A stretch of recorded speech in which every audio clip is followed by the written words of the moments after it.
Great morning. Great morning. Today is Friday, December 4th, and it is day 3 of our 21-day financial fast. You guys, this has been an exciting journey already, and like we're already 3 days. We're only 3 days in. So I have a lot of expectations as we finish this book. And just kind of as we learn more about ourselves and get an opportunity to maybe examine some of the thought processes that we've never examined before, or some of the relationships with money that we've never really had an opportunity to talk about before. And so, great morning. I'm so grateful for those of you that are joining us. I know we've got people joining us from all over the globe, literally, you guys. This has turned into a global call. So I'm super grateful for your participation. And I'm just believing that powerful things are happening for us. You know, anytime you're in a growth atmosphere and you humble yourself and admit maybe there's some growth that needs to happen, I just kind of feel like humility is the gateway for powerful things. You know, humility is the gateway for us to be able to receive in a supernatural way. And so, guys, I'm absolutely excited to go through these 21 days. And today we're on day 3 of the 21-day fast with Michelle Singletary. And I'm just really loving already some of the conversations a lot of us have had, some of the private messages I've received. And I want to just encourage you. Guys, this is not about perfection. This is about progress. You know, the idea of getting 1% better every single day. And trust me, it matters. It works. Those of you who are part of our investment group, you guys know 1% a day matters, right? 1% a day is freedom. And so as we're going through this growth, I want you to consider 1% a day growth. Is there something you can do more today? I know that it's the holiday season, and I've had some conversations with a couple of you because you're like, girl, what am I supposed to do? You know, it's Christmas, and this is when we do this, and this is when we do that, and or I even had someone say, my spouse is not on board with this. They feel like I came with this idea out of nowhere, and they weren't prepared. I totally get all that. Trust me, I want you to live in peace. Okay. And I definitely want you to have holy matrimony in your house because things just work better when they do. What I want you to do is examine yourself. This is not about controlling your spouse. Okay. Married couples, we tend to do that. Well, let me tell you my husband, or let me tell you my wife. Stop it. Because they're a child of God too. This is not about controlling your spouse. This is about examining the parts of you that you can fix. Okay. The parts of you where you can grow. On day 2, Randy talked about honoring God in what we do and understanding that we're going to have places of hangups. You know, there's going to be traps in our journey. And I had a trap on day 2.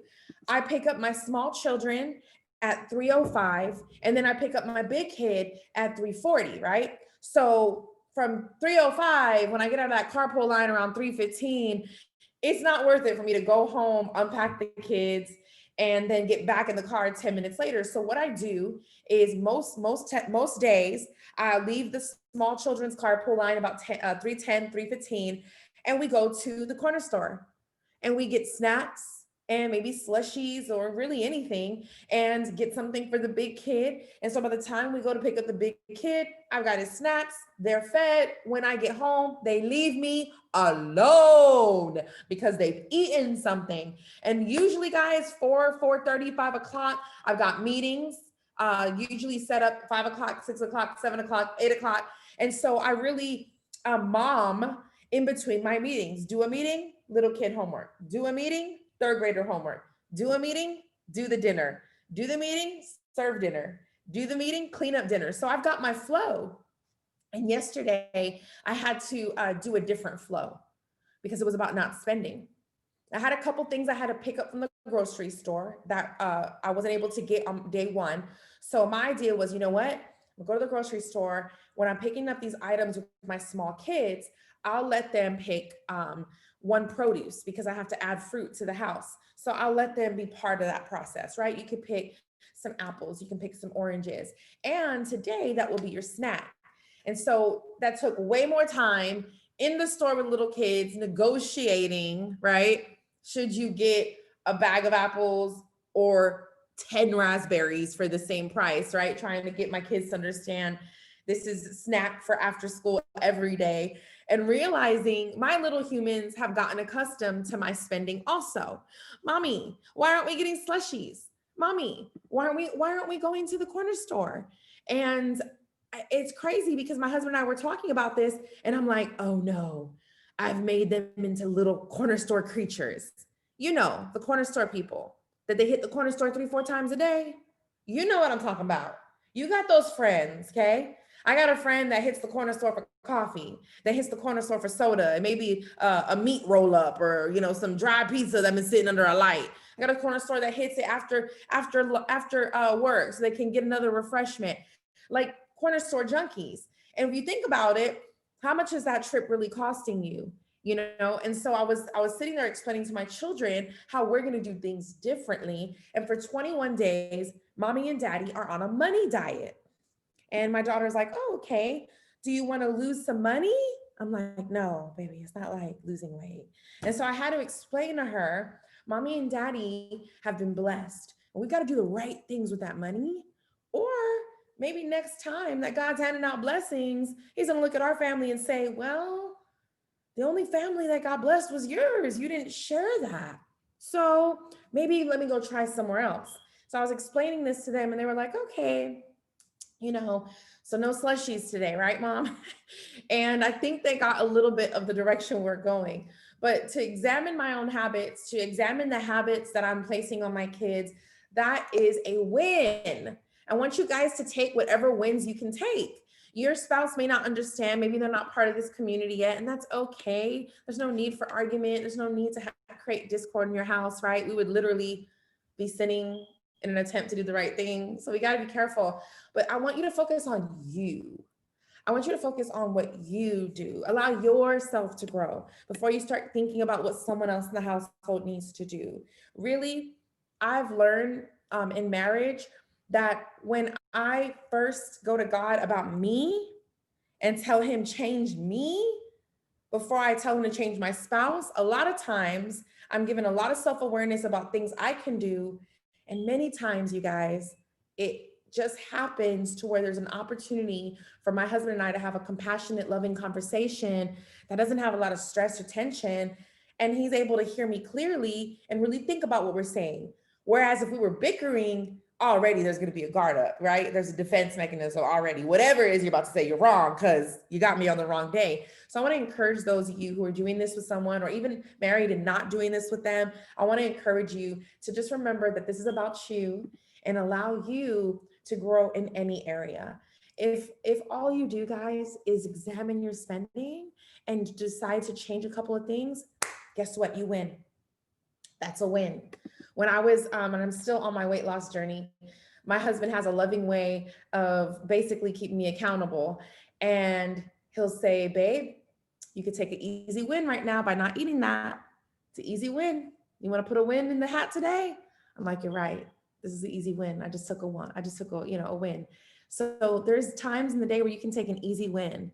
And for me, the corner store trips are an easy win. I'm going to pre-plan. I'm going to chop the fruit before I go pick up the kids. I'm going to have my little baggies so that we can wait in that carpool line and their bellies aren't grumbling. Mama saves money. And I'm instilling a really good habit, right? Think about a healthy habit that's not just good for their finances, but good for their bodies. Because one day they'll be sitting in carpool lines with their children. And mommy just taught them that don't have to cost us, okay? So chapter 2 was about broken commandments and examining where in your life you could grow and honor God more. And chapter 3 is about generosity. So the main point of chapter 3 is to whom much is given, much is required. And I'm gonna let y'all know, I actually struggled with this chapter. I sent Michelle a message. I was like, listen, Michelle, you want me to do what in my house? Right? And I think sometimes we're looking through a lens of fear. And so we hear things that aren't even said. Or we're looking through a lens of, you want me to sacrifice what? My what? Right? And so she really addresses that here. So guys, I'm not telling you move a whole bunch of people into your house, okay? What I'm telling you is to ask God where you can share your blessings. It may not be a roommate situation or letting family live with you. It may not be that. But what if next time you were at the grocery store and a little old woman was checking out, you decided you'd pay for her $20 worth of groceries? So this chapter is about generosity and being open-minded about generosity. And the pledge, I always like to read that at the very end. But she starts early on by saying, if you are allowed to prosper, be generous to other people, even if it means helping those who haven't been as responsible as they should be. Hold up, Wanda. Because we all got that person, immediately someone popped in your head, just like me. Oh, somebody popped in my head. Oh, yes. And I thought, I done helped those people before. And they still don't get it. They still doing the same things that require me to have to help them. Hold up, Michelle. I'm gonna move in with you since you got the ideas. See, Michelle is the friend in my head. She just don't know she's my friend. And I struggle with this because she talked about how someone wrote her a letter. And in that letter, they were pretty direct and maybe a little emotional, at least I think. And that person said to Michelle, basically, do not tell people to move in with their family, because I am that family that everybody wants to move in with. It's irresponsible. Please advise people to find other ways to reduce their expenses, but do not encourage them to mooch off their relatives. This is not a real solution. And I'm like, yeah, tell them, who's this person, right? And then I have to really ask myself, why do I feel this way? What experiences have I had that make me tense up and freak out and get scared at the thought of I'm gonna have to get real uncomfortable to share my life with other people? You know, Randy and I have learned so many amazing lessons in our 12-year journey. And in our 12 years of marriage, all of those years, we've had family live with us. And that has been a real opportunity for us to grow and to learn what really does help people and maybe what doesn't help people. But the most important thing I've learned, you guys, is that when there was tension and stress, and when my marriage was in a real crucial place, it was because Randy and I failed to do what Michelle says. Yes, she talks about being generous and maybe helping people when they needed help. But she also talks about charge them rent, even if they're unemployed. Make them contribute to everything in the house. Make them contribute to the food budget. And I'm going to take it a step further. Make them contribute to the cleanliness of the home. Make them contribute to the family. Okay? You are not a renter in my house. You are family, and we will act like family. That means if you see dishes piled up and I'm working or with the children, family helps each other. So I actually prayed about this chapter because I didn't like this chapter. I said, I've been married 12 years, Michelle. I still got family living with me. You're gonna have to give me something else. And then I prayed because I realized that when I get tensed up or anxious about a message, it's because I'm projecting my pain into that message. And so I want you to be careful. Anytime you're giving advice and you're like, what? A lot of times what we're doing is we're projecting our pain and we're hearing things that weren't even said. And so if you have an opportunity to allow someone to reorganize their life, maybe they're experiencing divorce, maybe they're experiencing the loss of a spouse. Maybe like my niece who lives with us, she just had, a really challenging childhood, and she's been an absolute blessing to my family. And so maybe there are opportunities that you don't even see coming. And what I don't want you to do is make a vow. Oh, I will never let somebody live with me. I have to be careful because I think there's been times where I said, babe, we're never letting family live with us ever again. And he's even agreed. But what if one of our parents got sick? and couldn't work. I would be cradling them like a baby in my house. What if my best friend tragically lost all her family in some accident or something crazy? Oh my gosh, of course I would open up my door to her and let her stay as long as she wants. So we got to be careful to not make vows, because vows come into our life when we are seeing pain, seeing sacrifice, when we're projecting pain. Think about what you would say when you were a child. Maybe like me, my mom smoked cigarettes, right? So I would say, oh, when I grow up, I'm never smoking cigarettes, right? But then when I was a young girl in college, I started smoking cigarettes to be cool. So you have to be careful to not put vows. It's okay to go to God and say, teach me how to operate here. But I want you to learn from my lesson to not create vows. Because as soon as she said, open up what you have, even if that includes your home, in an effort to be generosity, I was like, I'm skipping chapter 3. This is going to be the 20-day fast. And I had to really understand why I was saying that, why I was feeling that way. And I was feeling that way because early in our marriage, when Randy and I were just young, you guys, we were talking about this yesterday. I was 23 and he was 27 going on 28 when we met. And we were taking care of a lot of people at that age. And we just didn't know how to do that in a godly way. And so the way that you do that in a godly way is you hold people accountable so that they can perform for themselves. My husband probably shared with you how we had the blessing of having our oldest daughter move back home when she was 19 years old. And it really was a blessing. I'm not just saying that. And she lived with us for about 2 years. And during those 2 years, the only requirement that we had was contributing towards the cleanliness of our home. And you don't have to pay rent as long as your savings account goes up every time we look at it. And there was a weekly check-in that Daddy did with her. I'm a stepmom, okay, stepmamas. Sometimes we have to play the smart role. That was Daddy's conversation to have with her, and I supported whatever they decided together, okay? A little extra bonus tip for there for my step parents. And so together, Daddy and daughter created a plan and created big goals, okay? And in a very short amount of time, because of our generosity, because of our love and compassion, and our ability to lovingly correct her when she was wrong, not come down on her, in those 2 years, she was able to save nearly 5 figures in her checking account, get a car without having to go into a whole lot of debt, get a brand new apartment where she didn't have to cohabitate to do that. And now she's flourishing, building her businesses, working part-time, actually benefiting from our e-commerce program that we do on our platform.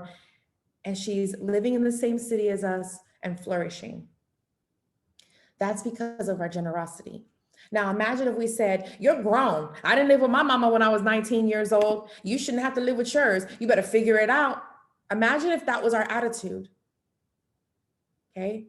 And I will tell you, my pastor has spoken about this, and he said this is a cultural thing. A lot of times, because we struggle when we were young, we think it's okay that everyone else struggle. So if you have adult children, I want you to think, how can I outsmart the enemy? And how can I win? How can I get my child to win? Now, Michelle also talks about how many adult children take advantage of their parents. They need to move in, and while they're moving in, they're being trifling with their money. Okay, what's that look like? Well, I'll tell you, because I felt it. I've been on both sides of that, where you're living with your parents, but you're not contributing nothing. You're not paying any bills. You're not buying any groceries. You're not paying the light bill. You're not paying the electricity bill. I mean, if you're the breadwinner in the house, can somebody say amen to bring home some toilet paper? You living with me, can you buy your own toilet paper, man? Little things you can do to contribute. Don't be trifling. That's literally the word that she uses. Contribute financially. Contribute by cleaning, contribute by looking around, and don't wait to ask to be told to do something. Say, hey, you know what? Looks like you need some help picking up some kids. Can I go run and pick up the kids? Can I maybe pick up the groceries this time? Can I bring home some toilet paper? Hey, let me help out with the water bill. You know what? It's the winter, heat bills are up. Let me help out with electricity, and find ways to help. Instead, here's what I see. Adult children do not help financially because they're like, my parents don't need it, but they've got their nails done, they got their hair done, they're driving a car that they like, they have a social life. If you're doing all those things and you're living with your parents or living with someone else, you're taking advantage of their generosity. And so she does tell us to be generous, but she also tells us to be generous and set expectations with our generosity. So she talks about charging rent to her nephew, lived with her. And she said, immediately, I started charging rent even though he was unemployed. And as soon as he was 2 months in rent behind, he started to see that, he started looking for work. We made him contribute to food. We made him budget. We made him show us his bank statement. And soon enough, in about a year, he was ready to move out. I was so proud when he showed me his budget. On a piece of paper, he had scratched out the word cable when he realized he couldn't afford it. He currently now owns his own home. Look at how generosity can be a seed.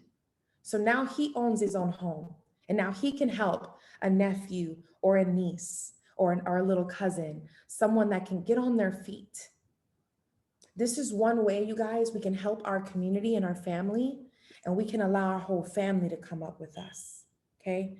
There are little cousins and little nieces and little nephews who maybe their parents aren't able to take care of them when they finish college or finish school, or even just be that voice of reason for them. You know, do you have a little niece or a nephew or a little cousin that you can just call and say, hey, I just want to talk to you, see how you're doing? You know, maybe offer to be a mentor in this season of your life. Maybe you do have someone that could benefit from living with you and could see what wisdom and, you know, properly managing finances looks like, making good decisions looks like. You know, guys, making good decisions is something that's learned. And so a lot of times when we're getting down on people and we're being harsh on them, we got to understand that a lot of what they're doing is learned. And if no one ever comes along to offer wise counsel and maybe disrupt their pattern, then they'll stay in that pattern. I had wise counsel in the form of books, in the form of mentors, in the form of my network that I attracted through multiple businesses who were able to teach me how to look at money in a different way. I did not look at money the way I did today, the same way 12 years ago. None of us did. And so because of people's generosity and mentorship and counsel, I've been able to create a brand new mindset about what my money looks like, what it's going to do, and its mission. We can teach people that. There are young up and coming people in our families that we can teach that to. And then guess what? If we're focused on that in a couple of generations, we literally have a different looking family. Our family operates differently with finances. And so how can you be generous? Maybe it's not, you know, as large of a task of opening up your home, but don't count that out. Maybe it's helping your favorite charity. Maybe it's doing something more personal in your community. The idea I want you to consider is, how can I help people who aren't expecting it? You know, what can I do to help people who don't expect it? At the end of the school year at our school, we have an option to donate our leftover lunch balances. So they give us an option. If you have money lingering in the lunch account, you can donate it, and you can donate it to the next year to children who have negative accounts, who for whatever reason never have lunch money. And I just thought that was a real small but powerful way to show my kids that, listen, just because your life is good, you got to remember there's people hurting all around you. And for you to just sit in your privilege and not consider the pain people are going through, well, we don't want to be those people. And so I want you to consider, guys, if you have, this is the truth. If you are living in a home with electricity and running water, and if you have food in your fridge right now, and if you have heat in the winter, you are the top 5% of this world. My son is 12 years old, and he likes to watch this YouTuber called Yes Theory. And Yes Theory travels all over the world and has amazing experiences. And one of the things that my son has seen is how in many parts of the world, mattresses are not common and they're actually not wanted.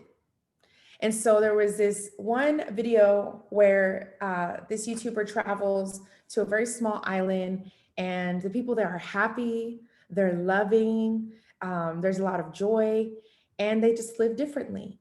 They live in a more communal way. And so in the video, the woman is kind of showing him the home, if you will. It's not really like what we consider a home because it's a community home. Everyone lives there together, whoever needs to live there together. And one of the things she pointed out was the mats, the straw mats on the floor. And my son's like, people really don't have mattresses? And listen, I'm looking at him like, boy, your mama many times didn't have mattresses as a kid. And I'm telling him, yeah, baby, a lot of people don't have mattresses.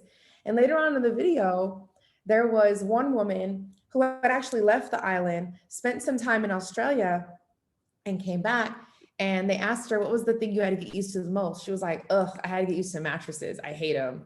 I actually really prefer laying on a straw mat on the floor. It's what I'm comfortable with. And my son and I were having this conversation, and we're looking at the buildings that they live in and, how they share everything. And he started to, kind of compare it to how we live and say, man, people really don't have their own homes. They don't have their own beds. And I was telling him, baby, Daddy has gone to many places in his military career, everywhere from Haiti during the earthquake for relief to Afghanistan for completely different missions. Mommy has traveled all over the world, places all throughout the Polynesian Islands, places in Africa. And what you need to know is that what you see and how you live in this little zip code bubble of yours, it's not normal. It's not the norm. This is not how people live. You are really blessed. You are very blessed. And you need to remember that you're living the top 1% lifestyle of this world. And if you're grateful for it, awesome. But don't ever assume that this is the ideal standard that people need to live up to. Don't push your ideals and your privilege on other people. And we had a conversation about that. And what I want my child to understand is I want him to have a global mindset. And I want him to understand that there's way more important things than what gaming console is out this Christmas. God has way more purpose for our life than what we can buy and how fancy we can live. Guys, I have big dreams. And I want to make massive amounts of money. In fact, I want you to pray for my family because we are having a lot of opportunity come our way. And sometimes I'm floored at what God has done in my life. But I know he did not give Wanda this money just so she could be a trophy wife and live at home in her big house and not have no problems. I know the reason that he's given me this money is because he knows how I was raised. He knows that I understand lack in a very passionate way. And he knows that I understand the problems that come with intense poverty. And so I have to also be wise while I'm making my vision board and I'm putting big, massive things on there. I also have to be wise to know that God did not create me, and he is not up there working hard and allowing supernatural movements so that I could have a yacht. Okay. I just don't believe that.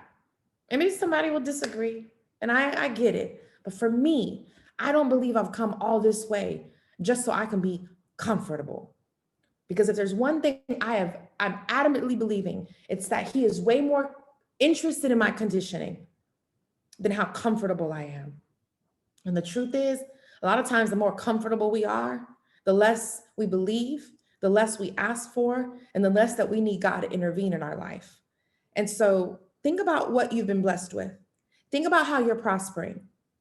What areas of your life can you be more generous in? Where can you deny self, but in return, be able to say yes to somebody else. And so hearing her talk about being generous, that doesn't mean being taken advantage of. It means being generous, and even perhaps getting an opportunity to teach someone else how to operate with their money so that they can live a blessed life. How can you be generous? How can you give more? From everyone who has been given much, much will be demanded. And from the one who has been entrusted with much, much more will be asked. Luke 12:48. 2 Corinthians 8:9 says, "For you know the grace of our Lord Jesus, that though he was rich, yet for your sake he became poor, so that you, through his poverty, could become rich."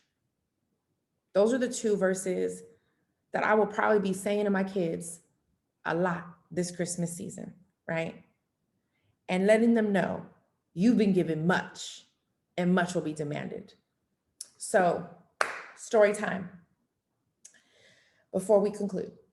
I'm in a mom group from my community, and you guys, I live in an affluent community. And I am so grateful. I don't know how this is going to sound, but I'm so grateful I was raised in the hood. You guys, thank you, God. You protected me, but you allowed me to see things I needed to see.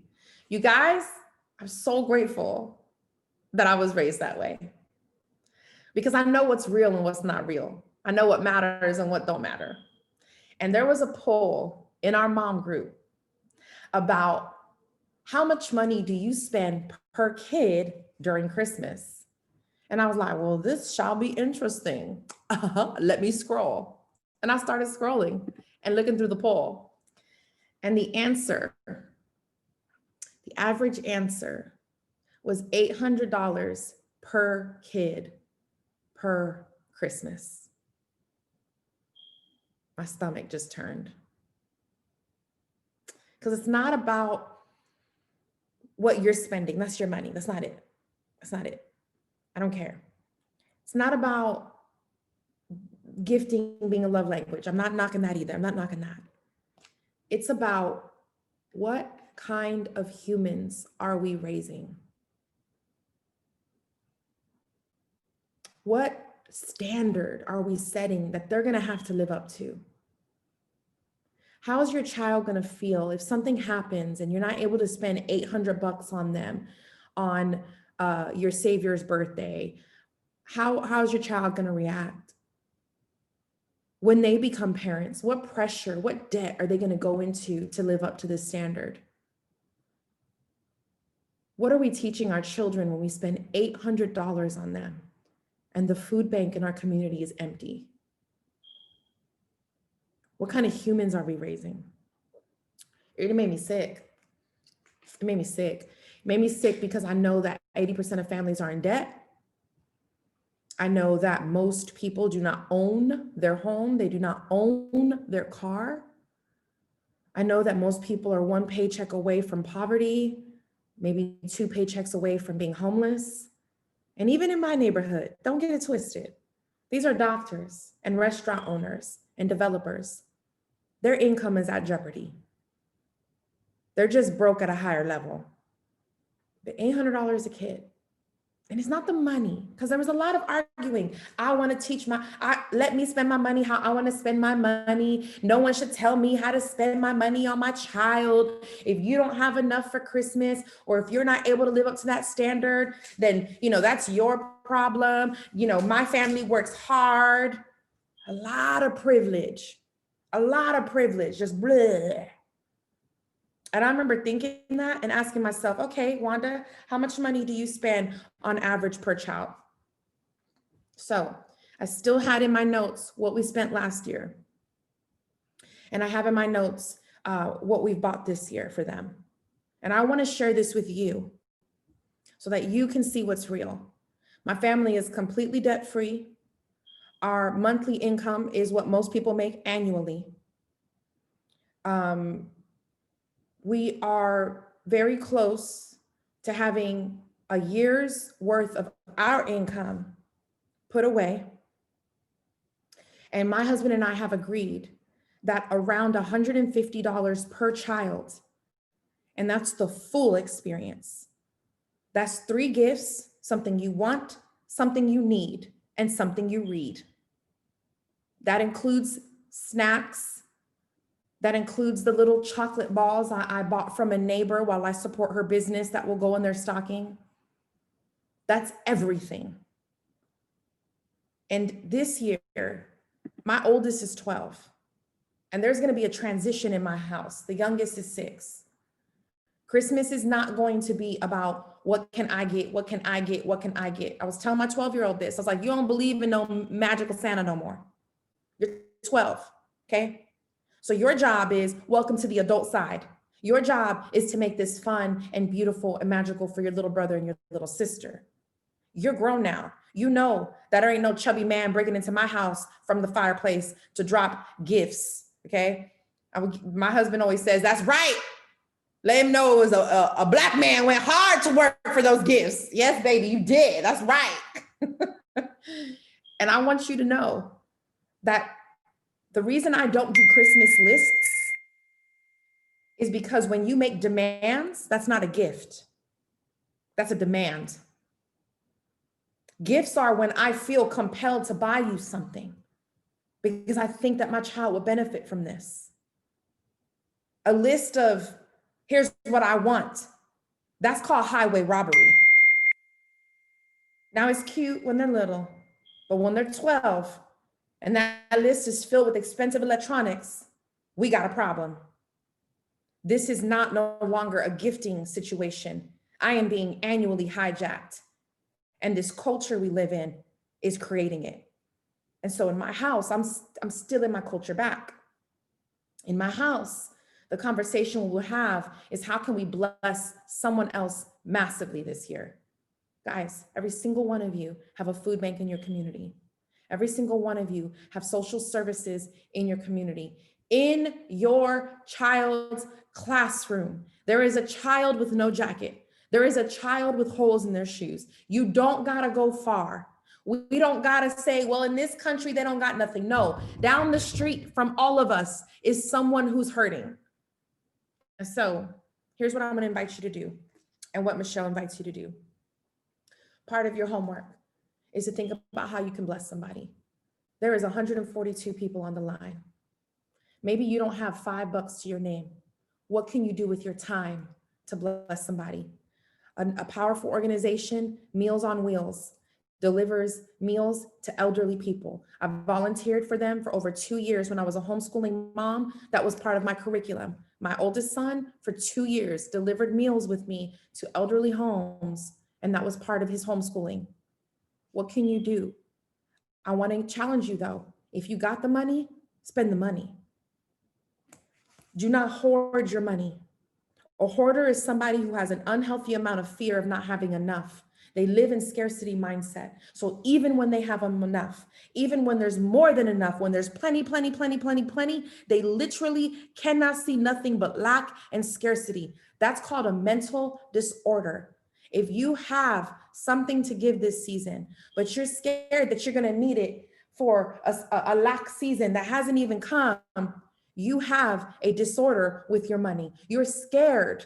You have fear making decisions.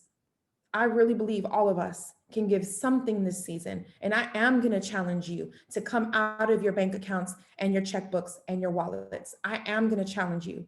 And I will tell you, one of the best places to go is to your food bank. Because literally, if I could not eat right now, I could get in my car, I could go to the food bank, they'll give me a box with food, I'll come right back home with it. So I want to challenge you. A food bank is a great place to go. Maybe in your children's classroom, ask if there's any needs. Email the teacher. Ask her, is there any child without a jacket? Is there any child that could use some new shoes? She knows, teachers know. There's probably an email from the school about an angel child that the classroom has picked. I used to be an angel child. Do you know what happens when your name doesn't get picked off a tree? They have something called Forgotten Angels every year. Call your social services office and ask them about the Forgotten Angels tree. We've become a community and a culture that gets so obsessed with me during this season. And there are literally children around us whose stomachs are hurting, who have holes in their shoes. I don't want to be that person. I would rather you take it all away than allow me to be that person. Some of you know what it's like to be in that situation. Some of you, that is your childhood. We have to come out of our pockets and be generous in this season and watch God bless us, because we cannot outgive him. And in my household, where there is more than enough, where my kids can walk into the fridge and the pantry and they just think it replenishes itself, I refuse to raise children who think that every single year they can hijack their parents for electronics, because they will turn into adults who feel some way when they don't get what they want. And when we don't get what we want, that feeling is called anger and entitlement. Do you guys think we have an entitlement problem in our country? Absolutely. It's disgusting. And so sitting in that group, I almost posted. I almost said something. And then the Holy Spirit said, shut up. I was like, all right. You know, I had to learn that. And that lesson wasn't for those women. That lesson was for me. Go look at your own spending. What is your number? What are you spending? And so you're probably thinking, like, what can you buy your kids with $150, you know? Guys, let's move away from the electronics obsession, period, okay? First of all, a lot of what we're putting in our children's hands is making them more lazy and more entitled, okay? I personally, you've probably heard me talk about video games. I think it's a cancer. As a military spouse, my husband never played video games, but a lot of my friends, when I was a military spouse, confided in me how video games was ruining their marriage and how it was creating big little boys. You know, if you're a grown father and you're sitting on a video game, that means you're not helping your children read. You're not helping your children with homework. You're not spending time with your spouse. And ladies, you know, we have our things too, you know, scrolling the internet endless hours. Pinterest is our video games. So we have to check our privilege and our thinking also. But personally, for me, in my home, I refuse to raise my son to be someone else's lazy husband. Okay? I will not. I want to show him how he can be creative and productive with his time. And when my children are on tablets, they're not productive. And so that's just my truth. Maybe that's confirmation for you. But in this season, how can we reduce the entitlement and increase the generosity? My children will learn that Christmas is about finding the needs in our communities and meeting what we can. What about your household? How can you change what this time of year means? And guys, I love the holidays. I'm very, very festive. But I remember what it was like to watch all the Christmas trees go up and all the lights go up and everyone started singing carols, and I was hungry and I had holes in my shoes. It just felt cruel. It felt like God was punishing me. It did not feel like the best time of year. And so you should never be ashamed of what God's given you because someone else is hurting. But you should consider how you can take what God's giving you and relieve some of the pain that you're seeing around you. We've just become so desensitized as a culture. And so this homework is, how can you give? How can you be generous in this season? Okay. You want to be careful that you don't swing the pendulum so far that you become the person who is so focused on saving money and not spending, that you become what she calls a miser, someone who's so cheap that people can't stand to be around you. You know, have you ever been around the person that's like, I'm not tipping. They didn't even look at my drink is empty. This is my third soda, but it's empty. I'm not tipping. You ever been around that person? You're like, oh my gosh. You ever been around the person that's like, I'm gonna wear it, tuck the tag in, I'm gonna take it back. Okay. You ever been around the person that is so cheap that they make everyone else uncomfortable? Don't be that person. Don't swing the pendulum.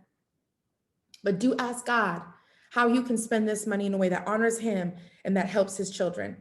And so generational generosity is the goal.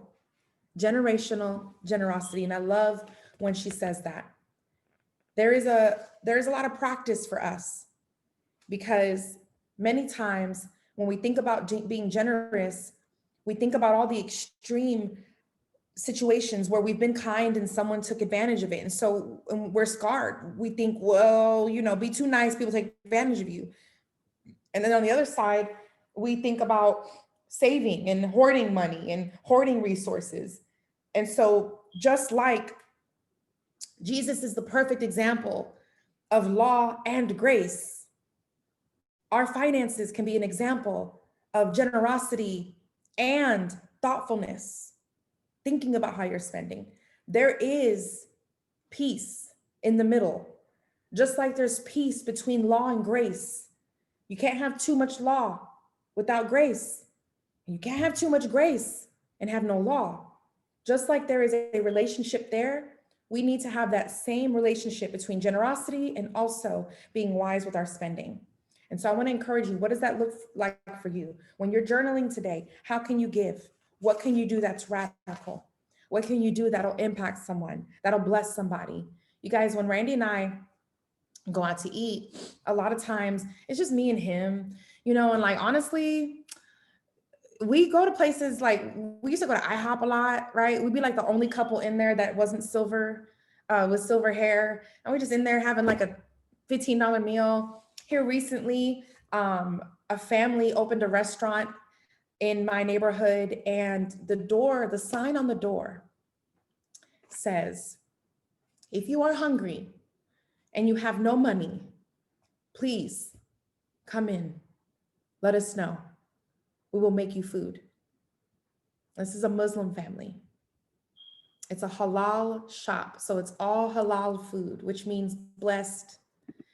And the letter on the door goes on to say, because our God refuses for us to let our brothers and our sisters to go hungry. And their belief is that if somebody is hungry in front of them and they don't feed them, they've sinned. And so right on that door, big, it's not hiding where you can't see it. It's the first thing you see. If you are hungry and if you do not have any money, it would be our honor to serve you a plate. We go there to eat every time we eat now, because their generosity has just impressed me so much. You cannot outgive. There's no way. And so if we can become like my neighbor, who's created a restaurant and who's very serious about feeding people. And in turn, there's always a line. There's always people in there. They're closed on Mondays. I go every Monday forgetting they're closed on Mondays. They've encouraged me to consider that there are needs in my community. And I want you to find the needs in your community. So here is our daily assignment. Think of at least one person who could use some help financially. For example, perhaps there's someone you know struggling to purchase some groceries right now. Could you pick up some extra groceries for them when you're doing your shopping? If you can't afford to help someone with cash, how else might you ease their financial burden? Perhaps you can offer to babysit for an evening. Maybe you know a neighbor whose car is being repaired or has been repossessed. Offer to drive that person around, to run a few errands, or even take them to work for a week free of charge. And here's our pledge that she starts with.